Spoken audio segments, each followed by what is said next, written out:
Mga kababayan, Assalamualaikum warahmatullahi wabarakatuh. Madayaw, ugmaayong adlaw kaninyong tanan. Magandang araw sa inyong lahat. Proverbs 19 verse 21 states, "Many are the plans in a person's heart, but it is the Lord's purpose that prevails." It took me 47 years to understand that my life was never meant to be only mine. Unlike others, I may not have been born to chase happiness. For a long time, I questioned the weight of responsibility to my family, to my country, and to everyone who called on me. Today, I have peacefully accepted that my life isn't like any other.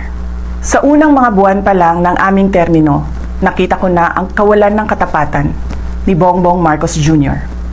sa mga pangakong binitawan noong kampanya, pati na sa kanyang sinumpaang tungkulin para sa bayan. Dahil hindi ko kinayang maging bahagi ng 2025 national budget na tadtad ng katiwalian, pinili kong umalis sa gabinete kahit alam ko na mula pa noong 2023 na ang magiging kapalit nito ay ang aking impeachment. Mga kababayan, humihingi ako ng paumanhin.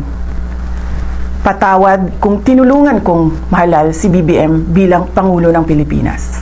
Patawad kung hanggang ngayon ay marami pa ring Pilipino ang nalulunod sa baha ng dahil sa malawakang korupsyon.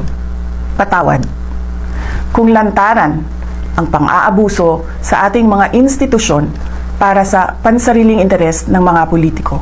Patawad kung patuloy ang pagtaas ng presyo ng mga pangunahing bilihin habang nananatiling kapos ang kita ng bawat pamilya.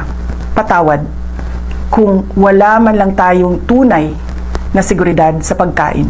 Patawad kung may mga nagkakasakit at binabawian bigla ng buhay dahil sa kakulangan ng maayos at epektibong healthcare system. Patawad kung ang mga dinadaanan ninyong kalsada, tulay at proyektong pinondohan ng taong bayan ay madalas masira. Patawad kung ang krimen, iligal na droga at terorismo ay tila unti-unti nang lumalapit sa pintuan ng ating mga tahanan. At patawad kung wala tayong malinaw at tunay na independent foreign policy.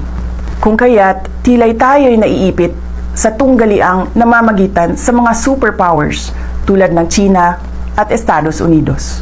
Madalas, iniiwasan ng mga politiko ang maagang paghayag ng kanilang mga plano upang hindi sila maging target ng pag-atake. Ngunit matagal nang sinira ng administrasyong ito ang pangalan ko. Matagal na akong inaatake gamit ang buong makinarya ng kapangyarihan, mula sa mga scripted na investigasyon na ibinalot sa katagang in aid of legislation, sa pagkidnap ng aking ama, hanggang sa mga samut-saring paratang na pilit inuulit-ulit hanggang magmukhang totoo. Marahil ay matagal na rin akong hinatulan sa mata ng iilan. Hindi ako kailanman natakot sa pagsira nila ng pangalan ko. Ngunit may takot ako para sa ating mga anak. May takot ako para sa mga susunod na henerasyon. May takot ako para sa mga kababayan nating walang bahay sa ibang bansa, walang pangalawang pasaporte, walang ibang matatakbuhan kundi ang Pilipinas, kahit ito'y patuloy na nalulugmok sa kahirapan. Na ako'y kahadlok nga moabot ang adlaw nga dawato na lang nato ang kapobrehon isip kapalaran, nga maanad na ta sa sayop, nga mawad-an na lang ta og paglaom, ug labaw sa tanan na ako'y kahadlok nga moabot ang adlaw nga wala na tay Pilipinas nga ikahatag sa atong mga anak. I cannot kneel before each and every Filipino to beg for forgiveness. Instead, I offer my life, my strength, and my future in the service of our nation.